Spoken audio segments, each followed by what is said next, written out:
us don't realize that we are emotionally unhealthy, which leads us to responding to people in an unhealthy emotional way, which is creating an emotionally unhealthy population.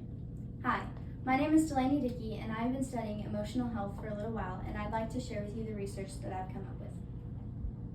Can you imagine a world where everybody was emotionally healthy? We didn't have to bounce back with this idea of, is that response okay? Are they mad at me? Can you imagine if everybody was emotionally healthy? Emotional neglect has been going on for many years. Emotionally unhealthy adults are raising emotionally unhealthy children who are raising their children to be emotionally unhealthy as well. Emotional health has been a huge thing in the past 10 years, and we're starting to see the effects of it play out nowadays. In the TELUS Health 2019 article, they pointed out that there are 4 components of being emotionally healthy.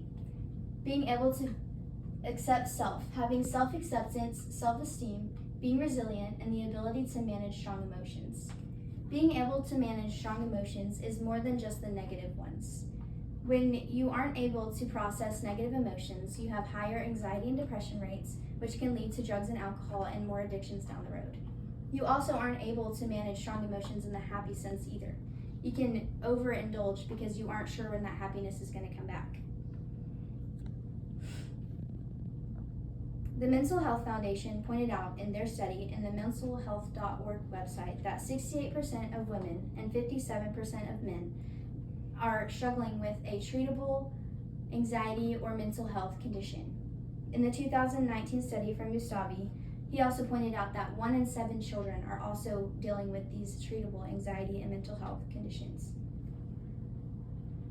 Now that you know a little bit about the evidence behind why we need to be emotionally healthy, let me tell you about the trauma responses behind it. Trauma responses can look in many different ways, many different shapes and sizes, and different things will show in different people.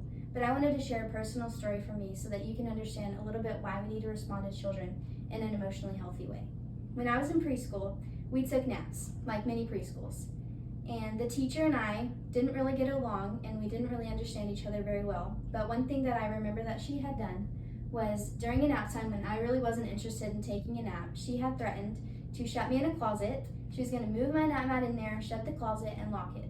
The closet was going to be pitch black and locked. An adult would realize that you can just open the door. That's not very scary. But for a child, they don't realize that that's not a forever thing. I can see the trauma responses playing out in my life. I'm now claustrophobic and scared of the dark. And I feel like if this had not happened in my past, I would not have experienced those trauma responses. Overall, as a society, we are pretty unaware of our emotional health. Did you realize how many people have the percentage of mental health unhealthiness? When we're emotionally unhealthy, we are raising our children to be emotionally unhealthy themselves. They have poor emotional intelligence, which leads them to responding to other people in an unhealthy way. Not only are we emotionally unintelligent in our responses, emotional unintelligence leads children to being higher in aggressive rates. In the Journal of Family Psychology study, Tao S. found in 2023 that the kindergartners they had done research on, they were way more likely to be aggressive when they had an unhealthy emotional background than when they had a healthy emotional background. Now that you realize why we need to be emotionally healthy, let me point back to our slide.